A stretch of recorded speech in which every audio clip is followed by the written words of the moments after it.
నాన్న బండి వచ్చేసింది, పదండి. ఒరే వినోద్, అమ్మా జయంత్ ఎక్కడ్రా? వాళ్ళ అమ్మ దగ్గరే ఉందమ్మా. అటుంచటే అక్కడికి వస్తానని చెప్పింది. పోయింది పోయి అలాగే వాడమ్మని అతుక్కుపోయిందా? ఏ రాదా? వరలక్ష్మి, ఏంటా మాటలు? ముందు నువ్వు వెళ్ళి అర్చన రెడీ అయిందో లేదో చూడు. అవునులేండి, నేనేదన్నా మీకు తప్పే. ఊరికే నా నోరు మాత్రం మూయిస్తుంటారు. అర్చనా, అమ్మా అర్చనా, అర్చనా.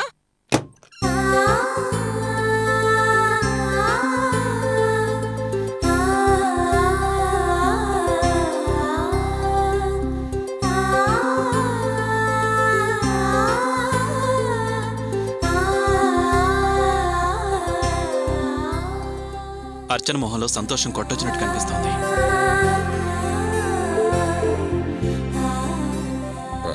బయలుదేరదాం.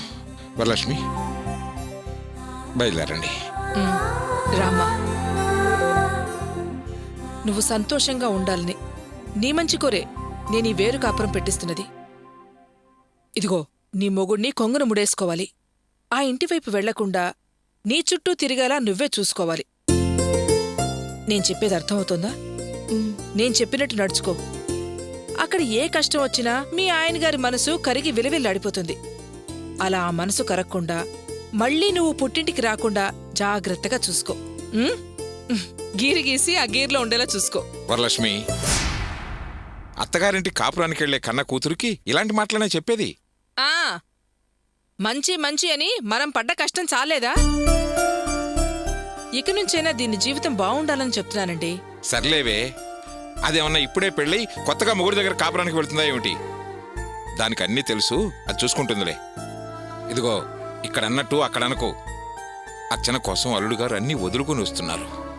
మర్యాద లేకుండా ప్రవర్తించుకో. మంచిది. నాన్నా, నన్ను ఆశీర్వదించండి. లేమ్మా, చల్లగా నూరేళ్లు సుఖ సంతోషాలతో వర్ధిల్లు తల్లి. ఇప్పటి వరకు అట్నుంచిటు ఇట్నుంచటు తిరగటమే సరిపోయింది. ఇక నుంచైనా నీ కష్టాలు తొలగిపోవాలి, సంతోషంగా ఉండాలి. అమ్మా, జీవితం అంటే కష్టసుఖాల కలగలుపు. నువ్వే అర్థం చేసుకుని నడుచుకోవాలి. నీ భర్త దగ్గర ఓర్పుగా ఉంటూ అతని మనసు తెలుసుకుని మసులుకో. ఎట్టి పరిస్థితుల్లోనూ అల్లుడి మనసుకు మాత్రం కష్టం కలిగించొద్దు. జాగ్రత్త అమ్మా. బయలుదేరండి. కావ్య, కావ్య, త్వరగా రా. వస్తున్నానమ్మా. పదండి. రాణి, ఏంటమ్మా? ఒకసారి రావే, ఇది కడదు గాని. అలాగే. తొందరగా రావే. ఇదిగో కట్టు. అమ్మా, ఇదిగో. ఏరా, అన్నీ తీసుకొచ్చావుగా? ఏం మర్చిపోలేదుగా? పూలు, పళ్ళు, ఆకులు, తమలపాకులు అన్నీ రెడీ అమ్మా. భాగ్యం, అంతా రెడీనా? ఏమయ్యా, కొడుకు వేరే కాపురం పెడుతున్నాడు కదా, సామాన్లన్నీ సర్దు. ఇంకా కొత్త పెళ్లి కొడుకులా ఏంటే నడక? ఏంటే, నేనంత కొత్త పెళ్లి కొడుకులా ఉన్నానా? చాలే ఆపోయ్యా. సిగ్గు లేకపోతే సరి, వేషాలకేం తక్కువ లేదు. ఇదిగో చూడు, ఇందులో వంట పాత్రలున్నాయి, జాగ్రత్తగా తీసుకెళ్ళండి. ఓకే.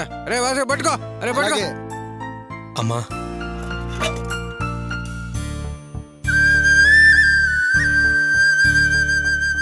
కొడుకు వేరే కాపురం పెడుతుంటే ఏ తల్లికి బాధగా ఉండదమ్మా? నువ్వెంత బాధపడుతున్నావో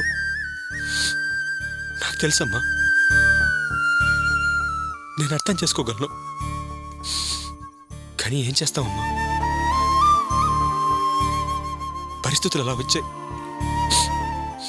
అమ్మా, నేను అర్చన సంతోషంగా ఉండాలని ఆశీర్వదించమ్మా. గోపి, నీ మనసు మంచిదిరా, నీకే ఇబ్బంది రాదు. నువ్వు చల్లగా ఉంటావు. బాధపడుకురా, ఆ కన్నీళ్ళేంట్రా? ఊరుకో. నువ్వేం మనసులో పెట్టుకుని బాధపడకు. నా దీవెన ఎప్పుడు నీ వెంటే ఉంటుందిరా. బయలుదేరు. అమ్మా, మా అత్తగారు వాళ్ళు వెళ్ళిపోయిన తర్వాత నేను మధ్యాహ్నం వస్తాను. నువ్వు అక్కడికి భోజనానికి రావాలి. నేనా? మధ్యాహ్నం భోజనం అక్కడ చెయ్యాలా? అదేంటమ్మా అలా అంటావు? అది నీ కొడుకిల్లమ్మా. నువ్వెప్పుడైనా రావచ్చు, ఎప్పుడైనా వెళ్ళొచ్చు. ఆ హక్కు నీకుంది. నువ్వు వస్తున్నావు అంతే. వెళ్ళొస్తాను నాన్నా. వాసు తీసుకో అది తీసుకో భాగ్యం జాగ్రత్త.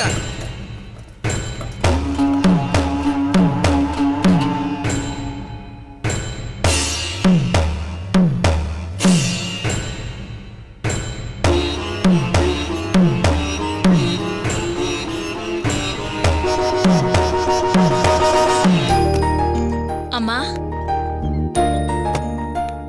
అమ్మా ఎలా ఉన్నావమ్మా? బావున్నావా? నీకు బావుండాలని, తొందరగా బాగుపడాలని గుడికెళ్ళి అర్చన చేయించి 108 ప్రదక్షిణాలు చేసొస్తున్నాను తెలుసా? అమ్మా, నీకు దెబ్బ తగలడం అనేది మనకొక రకంగా మంచి జరిగిందమ్మా. ఏంటి అలా చూస్తున్నావు? దెబ్బలు తగిలి నానా అవస్థ పడుతుంటే ఏంట్రా ఇది ఇలా మాట్లాడుతుంది అని చూస్తున్నావా? ఏం లేదమ్మా, నిన్ను కలవకూడదు చూడకూడదు అని మా అత్తగారు కండిషన్ పెట్టి చచ్చింది కదా. నీ యాక్సిడెంట్ పుణ్యమా అని ఆ కండిషన్స్ అన్నీ పోయాయమ్మా. నేనెంచక్క ధైర్యంగా మా అత్తగారి దగ్గరికెళ్ళి నేను గుడికెళ్ళి అట్నుంచటు మా అమ్మని చూసొస్తాను అంటే సంతోషించదగ్గ వార్తే కదమ్మా, నువ్వెళ్ళి చూసిరా అందమ్మా. హ, దెబ్బలు కొన్నాళ్ళకి మానిపోతాయమ్మా. మనిద్దరం హ్యాపీగా కలుసుకొని మాట్లాడుకునే అవకాశం వచ్చింది. నీకు యాక్సిడెంట్ అయింది సరేనమ్మా, కానీ నాకు అర్థం కాని విషయం ఒకటి. నీకీ యాక్సిడెంట్ ఆ గోపి షెడ్ ముందే ఎలా అయింది? ఎందుకు జరిగింది? అంటే నువ్వు ఆ గోపిని కలవడానికి అతని షెడ్ దగ్గరికి వెళ్ళావు అంతేనా? నువ్వు అతని షెడ్ దగ్గరికి వెళ్ళావంటే నువ్వు గోపికి ఏదైనా చెప్పడానికి వెళ్ళావా? లేదా ఆ గోపి దగ్గర నుంచి ఏదైనా ఇన్ఫర్మేషన్ లాగడానికి వెళ్ళావా? అవునా? నా కూతురు అనిపించేవే. లాజిక్ బాగా ఉంది నీ దగ్గర. కరెక్టే,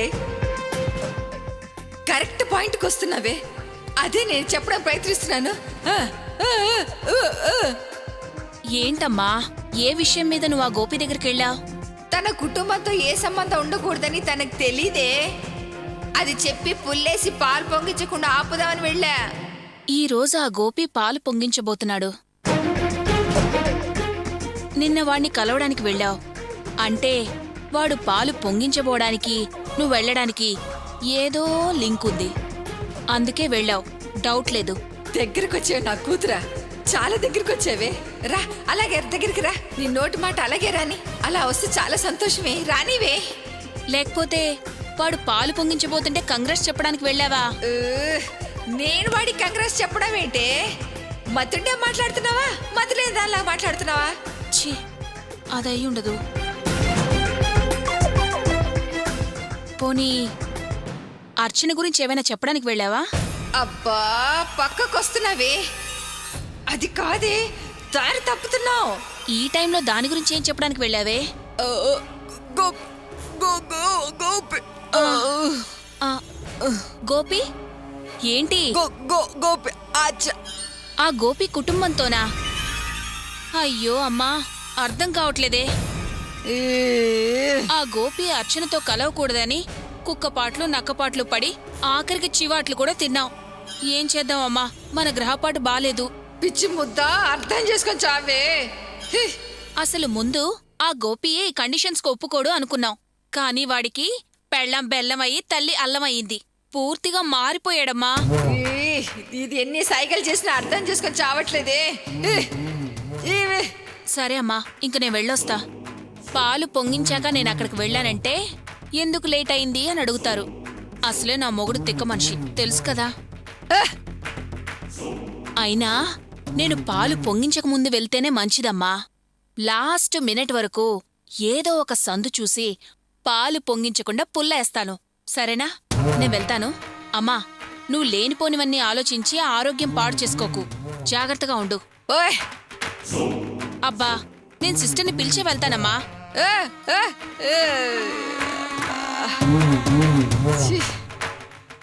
ఉత్తరాల ఊర్వశి ప్రేమ లేక ప్రేయసి అందమంతా అక్షరాల రాశి ఇవ్వన.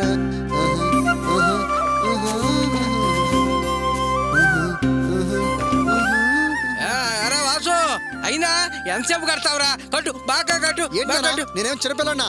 బాగా కట్టావా, అందంగా కట్టావా అని అన్నిసార్లు అడుగుతున్నావు. నచ్చపోతే నువ్వే కట్టుకో. ఒరేయ్, నమ్మకం లేక కాదురా, వీపురాలు వచ్చిందనుకో ఆకు అలా కట్టారేమిటి, ఈ ఆకు ఇలా కట్టారేమిటి అని లేనిపోయిన వంకలన్నీ పెడుతున్నారా బాబు. అందుకే జాగ్రత్తగా కట్టమంటున్నాను. చూడు ఎంత బాగా కట్టాను.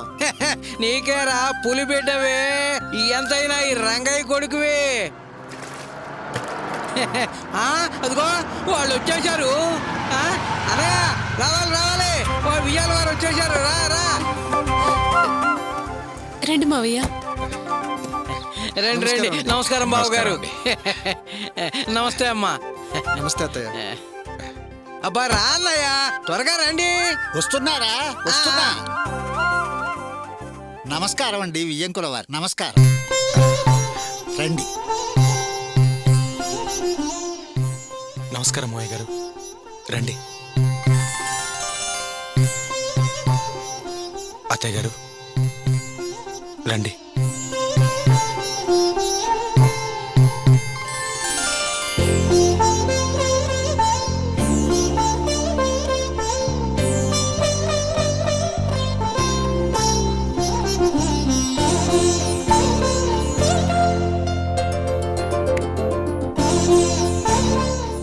అర్చన రా. పదవరలక్ష్మి, ఏంటి ఇంకా ముగ్గేయలేదా? ఇదిగో అయిపోవచ్చింది అత్తయ్య. వరలక్ష్మి నూరు కాస్త అదుపులో పెట్టుకో. పద వెళదాం. రండి. రండి రండి.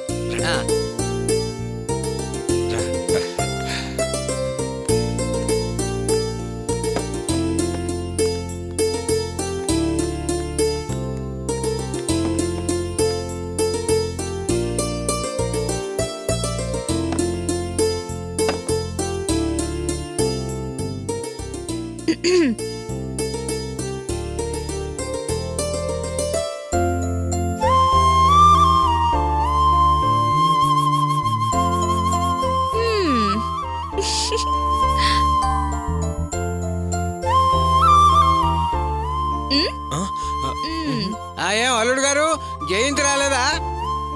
వాళ్ళ అమ్మని చూడటానికి హాస్పిటల్కి వెళ్ళింది, వస్తుంటుంది మామయ్య గారు. అవును, గోపి చెప్పాడు. వాళ్ళ అమ్మగారికి దెబ్బలు తగిలాయట కదా. ఇప్పుడు ఎలా ఉంది బాబు? పర్వాలేదు మామయ్య గారు, నిన్నే వెళ్ళి చూసొచ్చాం. సీరియస్ ఏం కాదు. రండి కూర్చోండి. ఎందుకు అందరూ నిలబడి ఉన్నారు? అందరూ కూర్చుంటే పాలెవరు కాస్తారు? వంటగది ఎక్కడుంది? అదిగో అదిగో అదిగో అమ్మా. అమ్మా అర్చన, లోపలికెళ్ళి పాలు కాచడానికి గిన్నె తీసుకురా. రా కావ్య.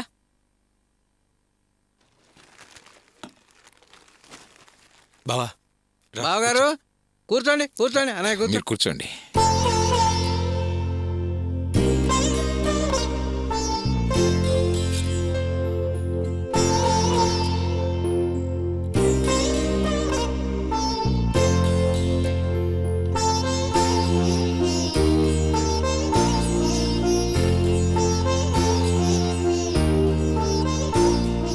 రే వాసు, ఎక్కడున్నావు? రే వాసు. ఏంట్రా, ఏం చేస్తున్నావు? బూడిద గుమ్మడికాయ కడుతున్నానన్నయ్య, గుమ్మానికి దిష్టి తగలకూడదని. కోడలు వచ్చిందని వాడి సంతోషం. రే వాసు, దీన్ని ఇక్కడ కట్టు. ఏది చేయాలని నేనేనా? అన్ని పనులు నేనే చేయాలా? కట్టుకో. ఏమిట్రో అంత కోపం మీద ఉన్నావు? సరే నేనే కట్టుకుంటా కానీ ఆ చూలు ఎటు పట్రా పట్రా. అక్కడ కట్టు. పట్టుకో పట్టుకో, ఉండు. పట్టుకో పట్టుకో. నువ్వు కట్టవే బాబు ముందు.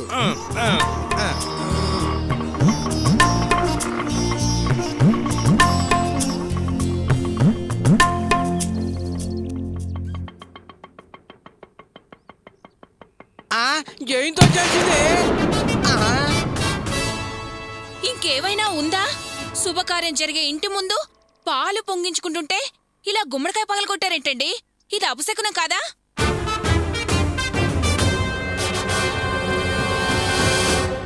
ఏంటమ్మా, చేయిదారు గుమ్మడికాయ పగిలిపోతే అది అపశకునమా? నే ఎక్కడా వినలేదే. ఎందుకు వింటారండి? అత్తయ్య చూస్తున్నారు కదా, ఈయన గారు ఎలా గుమ్మడికాయ పగలగొట్టారో. ఇది అపశకునమే కదా.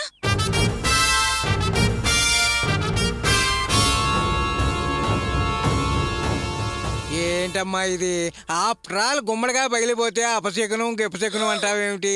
ఏదో చేయిదారి పగిలిపోయింది అంటుంటే మళ్ళీ అదే డైలాగ్ రిపీట్ చేస్తావేమిటమ్మా? అరే దద్దమ్మా, నీకే పని చేతనవుతుందిరా? అయినా చేతగాని వాడివి చేతగా అన్నట్లుండక అన్నిట్లో ఏలు పెడతావేంటిరా? ఇప్పుడు చూడు, ఆ అమ్మాయి అపశకునం అంటోంది. అంటే అన్నారులే పెద్దన్న, వదిలేసాయి. నాన్న, నాకు చెప్తే నేను కట్టేవాడిని కదా. జరిగిపోయింది ఏదో జరిగిపోయింది, ఇంకా టాపిక్ వదిలేయండి బావగారు. అయినా గుమ్మడికాయ పగలటం ఒక విధంగా మంచిదే. అన్నీ పూర్తయిన తర్వాత మనం కూడా గుమ్మడికాయ పగల కొడతాం కదా. ఆ అవునవును. ఆ దేవుడు ముందే పగలగొట్టి దిష్టి తీసేశాడు. దానికోసం ఈ చర్చ అనవసరం.